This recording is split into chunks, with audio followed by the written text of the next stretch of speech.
All right. So Eric, what are you playing at the moment? Where Well, are you at with games? I think you can relate to this having very, very little time. I'm in the exact same situation you've described before, where it's like, okay, everyone, can you meet up? Oh, work's in the place. You got other things going. Okay, this week. Okay, next week, and it's like, oh, finally, we made time. But Yeah. Yeah. of course, Juken. I play that every time I get a chance. Playtesting, fun, whatever. But at the moment, I'm actually trying to get back into Vanguard D. I've been printing Okay. out a ton of decks because there's no local scene really. There's no point in buying cards. But Yeah. I've just been trying to get back into that because I know it's not the going over the greatest right now. It's got its issues, but I didn't like the middle era, the V era, and I have Mhm. next to no interest in premium. It's hitting the right spots a lot for me, and I've got that Vanguard itch. It's what I want to play, Uh, hey, when you get the itch, you gotta play it.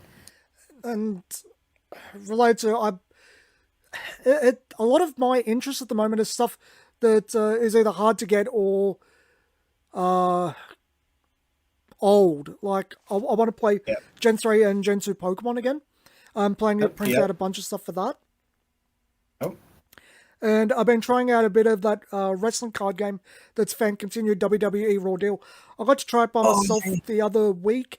I rather enjoyed it. It Hey, cool. it's got a really odd curve to it where it's like, okay, because things have to hit to become resources in it, Okay. and you gain resources equal to the amount of damage they do.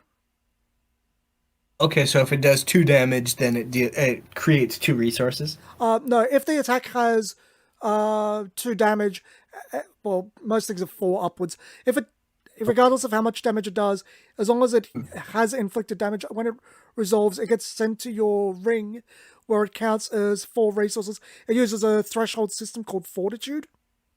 Okay. So, like your next Interesting. card might have 14 Fortitude, so the total amount of damage in your ring has to be 14 plus. Ah, I see. Okay. Yeah, it's very, very frustrating on the first couple of turns. It's like, does this hit? No. Does this hit? No. And then it's like, oh shit, something hits. Something hits, and then you can keep going because the game has a if something hits, you can keep going. Otherwise, your turn I ends, okay. and you have Have- to inflict full damage to keep going. And Mhm, it's mhm. like the beginning's stressful, and then it just gets into a good pace, and then it ends with a massive boom. I think in a lot of ways it does Flesh and Blood's uh, gimmicks a little bit better. That's my take. Hey, you've taught me like a whole from playing Hyperjuken. I learned kind of a another side to card games because I will admit that like outside of Pokemon, I hadn't really tried any non-Magic E type game. That's not true. I played Yu-Gi-Oh and stuff too, but just I don't know that system of like I think we you described it once upon a time as the fighting games type thing, Yeah, and that was a totally unexplored world to me. And now after having played Hyperjuken a couple times, I can understand and appreciate that game flow and it really I'm constantly impressed at just the different ways to play a game that are still enjoyable and can encapsulate different experiences.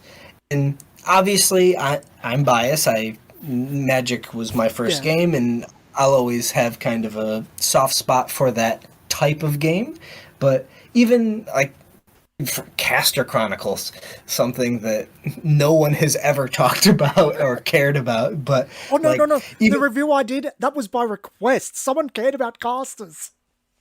hey, I mean, I still get people once in a while that are like, "Hey, do you have any of these horny cards?" And I'm like, "Yeah, here, you want some?" But like, even trying it out, and I think I posted this recently. Like, I I really think that card game players and I don't want to say this in a negative or bad way, but I think sometimes they feel like it's a zero-sum game where they can't enjoy something else without taking away from their game of preference, so to speak. Yeah, And I've obviously time is limited and it gets only worse as you get older, yeah, but I I think there's a pleasure if a game, and I'll underline this with, if a game is built in such a way that it can be played relatively quickly out of the box, or that you can jump in and start playing, it's fun to learn a new rule system and kind of see the logic to it. Now, there are absolutely some games where I just didn't get it, like, or it just didn't click with me. The yeah. Lord of the Rings game in like the early 2000s, uh, it was cool to see the characters and whatnot, but I just could not grasp how to play it. And so I was like, these cards are cool, but that's all. And Yeah. you know what? And that's great. But I encourage anyone who's listening, and I know I saw Foyle's there. Foyle's the champ when it comes to trying out a million different games. And like I I really think it does nothing but improve your appreciation for good games and let you recognize maybe what you like or dislike in games. So it's absolutely, when your friend brings a new game, hey guys, you want to try this out? I brought a deck for you. Give it a shot. You never know. Like, it's worth it. Oh, I wonder how much time being pressured it does play into. Okay, I came here to play this game. I only want to play this game. No, I don't care about your game. that's very true, and especially now, like, everything is go go go, rush rush rush. Like, and someone made a good point to me. Well, let me explain what games I'm playing, and Yeah, then this will kind of go into this point.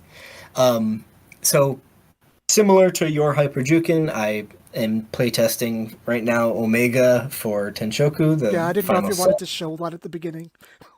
Yeah, slightly. But no, I'm still I'm playtesting.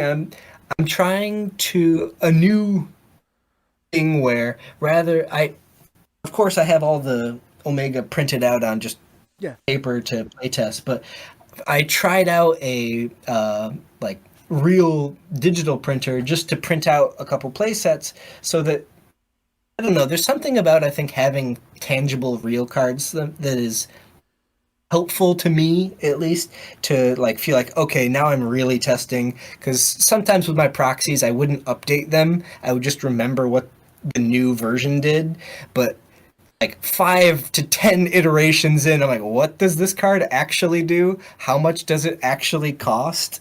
And so having them at a point now where they've all been made into their proper because you don't use photo.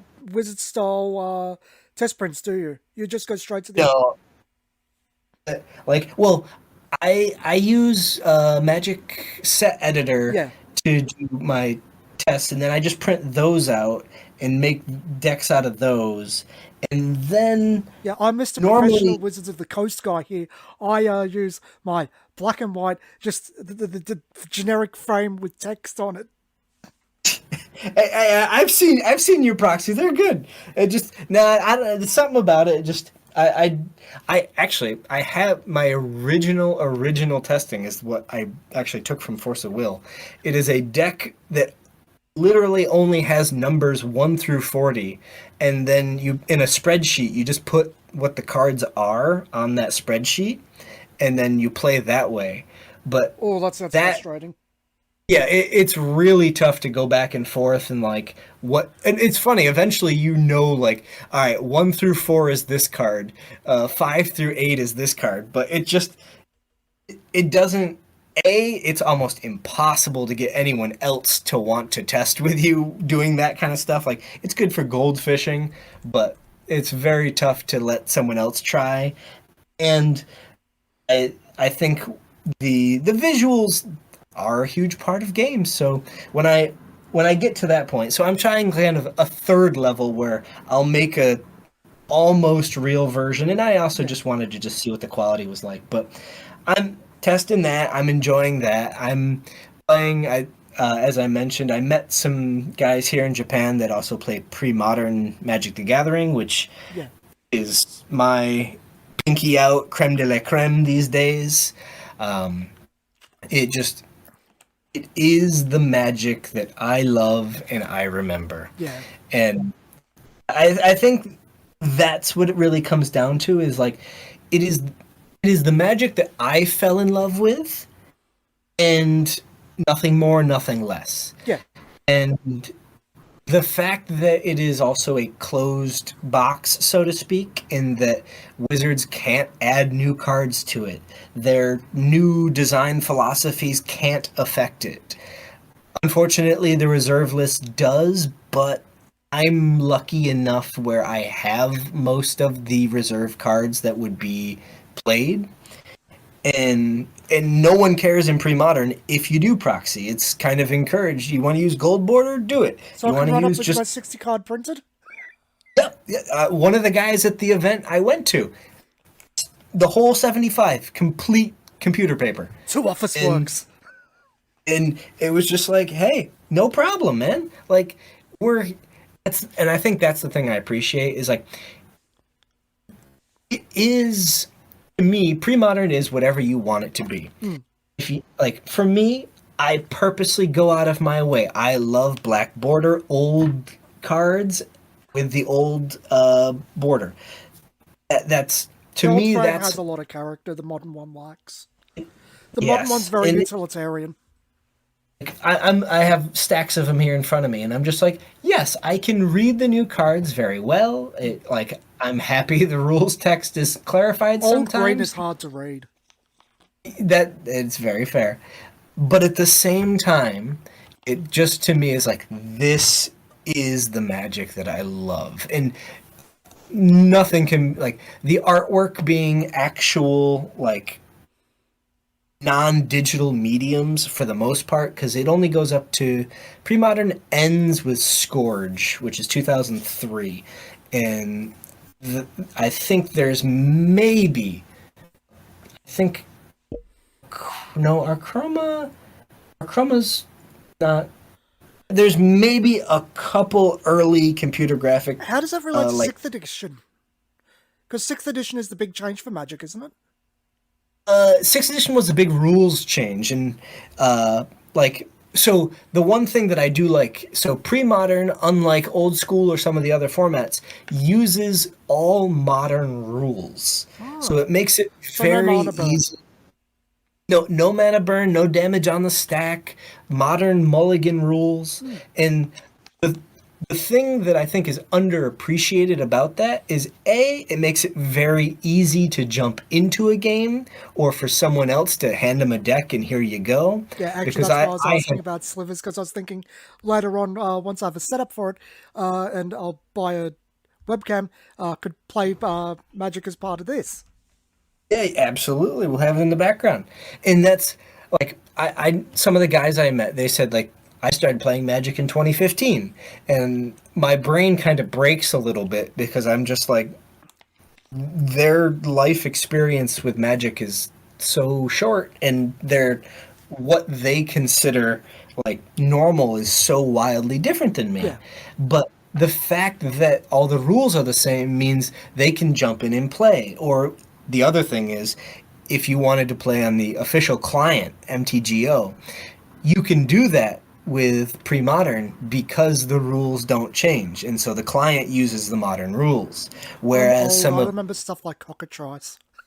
yeah, and that's like old school or 93, 94, or some of the others, you I've have wanted to to play play. You can play them on Cockatrice or whatever, or like obviously in person is when it's juicy. But like the mechanics of like there is mana burn and there is those issues in old school in 93, 94, and so it becomes something that you can't replicate with technology if you wanted to play online. And we'll talk a little bit about the on off after, but just going to talk about so the time wise that a buddy of mine recently was just like, you know, this is the Magic that I fell in love with. This is why I became a Magic player. And I think that for me, those cards of that era, that is like magic to me. Like if you tell me, oh yeah, the creatures are super strong and they end the game quick, I think of Yu-Gi-Oh! I don't think of Magic. Yeah. But if I look at modern decks sometimes, and even Legacy and Vintage, like some of my favorite, what were my favorite formats, I've kind of fallen out of love. I never thought I'd fall out of love with Legacy. And I have slowly started to fall out of love with Legacy just because so many of the creatures and so many of the spells that I thought were immutable have just slowly been replaced. And for the first time, I think ever, I finally took apart my Legacy decks. I have all my dual lands back in a binder, and I'm just like, I couldn't play these decks with anyone because they're not. I haven't updated a Legacy deck since 2016, and so much has happened in the last 7-8 years in Magic that I just couldn't play with those decks and have an interesting game. It would be, we both know Force of Will. It'd be like playing Force of Will from 2017, 2018 with modern decks, and it's just like, it's not a game, so to speak. This was a clip from the Extra Deck podcast. If you enjoyed this video, be sure to give it a like, comment, and subscribe.